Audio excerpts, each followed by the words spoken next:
Okay, section 7.4a deals with solving equations involving rational expressions.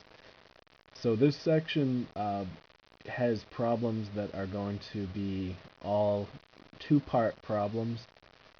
What they're going to ask you to do is first, with the part 1, find the restrictions in a particular problem, and then part 2, solve for the unknown variable.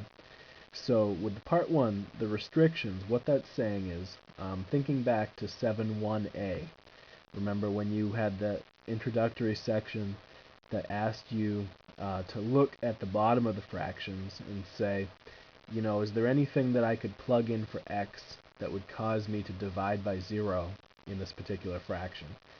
So really, I mean, one of the initial requirements to even have a restriction is that there would have to be x somewhere in a denominator, or have to have a variable to plug into to make the bottom 0, which that can't happen in this first example. But you are going to see some other examples coming up that do have x potentially in the bottom. So we have to think about how we're going to solve this, but first we're going to say no restrictions. And we'll submit that. Okay, now with the actual solving part, we'll go to the tutor mode so you can see the steps. But the basic process is kind of similar to what you did in 7.3 with what they were calling method 2, where you'd have to use the lowest common denominator to basically get rid of the fractions. You can kind of get rid of one layer of fractions using this method. The other problems that you were doing, you didn't have an equation, you had an expression, so you did things to the top and the bottom. That was the trick that kind of got things out of the complex fraction form. Now in this example, we don't have complex fractions. Doing things to the top and the bottom could help you if you used a different method, but with this approach, it's going to be, instead of the top and the bottom, we're going to do the same thing to the left side and the right side because it's an equation. So you can do things to both sides when you have an equation. So let's check it out. In the step-by-step, they say, okay, what's the lowest common multiple of the denominators? So they could say, what's the lowest common denominator? Well, between 3, 3, and 4, the basic factors that you'd have here, 2 times 2, there's a 3, 3 is prime. So it's really going to be 2 2's and a 3, which is 4 times 3, which is 12. Lowest common multiple. Okay, and they say, you have found the LCM of the denominators to be 12. The next step is to multiply both sides of the equation by the LCM and simplify. So they just give you a couple of boxes and say go for it.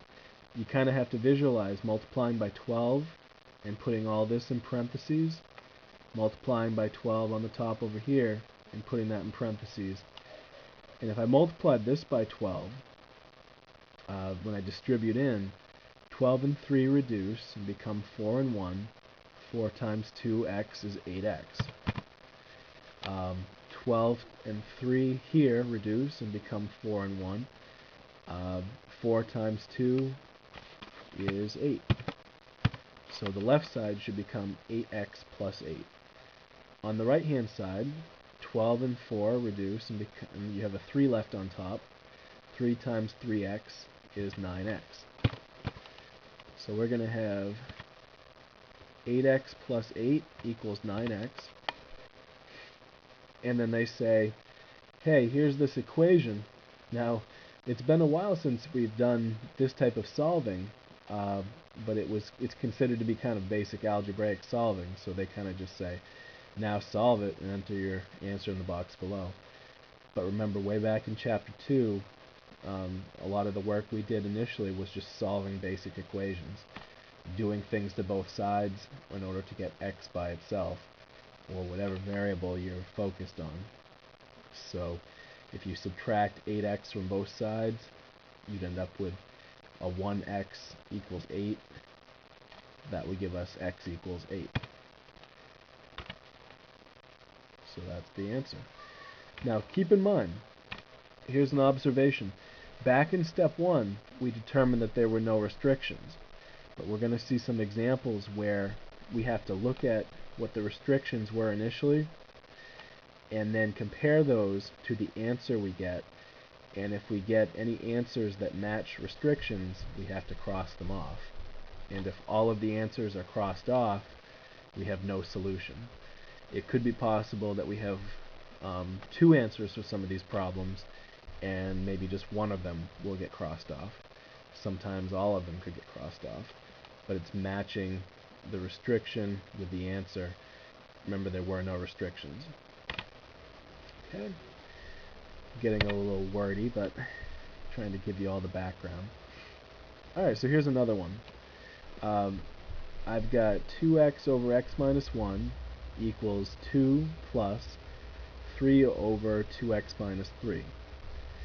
I have to first determine what the restrictions are. Now to do that, I look and I see, okay, there are x's on the bottom. So remember back in 7.1a, you would have to look at a single fraction and kind of determine what was restricted. The process was taking the denominator and just kind of setting it equal to 0 and solving. So x minus 1, if that were set equal to 0, I'd get x equals 1 when I solve that. So 1 is a restriction. If I set this denominator equal to 0 and solve, you should get 3 over 2 as a result for that. So imagine creating a little linear equation, setting it equal to 0 on the bottom, and solving. So those are the 2 answers we don't want to get, because we'll have to cancel them out otherwise. And now they want the actual solution, the thing that will make this true, solution or solutions. And we'll do this step by step to see what they have to say. The LCM, the lowest common multiple, will be determined by looking at the most we have of each type of factor and then multiplying them out. X minus 1 and 2x minus 3 cannot be factored. They are not alike, so the lowest common multiple must be one of the x minus 1's and one of the 2x minus 3's multiplied together. So the product of the two. I don't know, I guess I can use parentheses here, so let's write it this way. You could FOIL this out, but I'd ideally like to leave them in parenthesis fashion, and they'll let me do it. So we'll do that. And then they say, you have found what the lowest common multiple is. The next step is to multiply both sides of the equation by this and simplify. So if I multiply the left-hand side by all of this stuff, notice what will cancel. This will be on top, this will be on bottom. They're going to cancel. What's left on top is 2x minus 3 times 2x. So 2x minus 3 times 2x, you distribute, you get 4x to the second power minus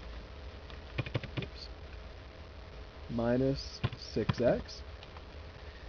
And then on the right hand side, this is kind of a weird thing here, but if I have to distribute this to each term. So I think what will help is to do this out in paint mode like I did for another example. So we'll kind of pause this and get this established over in paint. Okay, here's the problem, how it looks kind of written out with paint. We're going to need another video to get into this, but these are all the steps that they don't really show you. There's a few steps here, so we'll try to fill it all in the next video.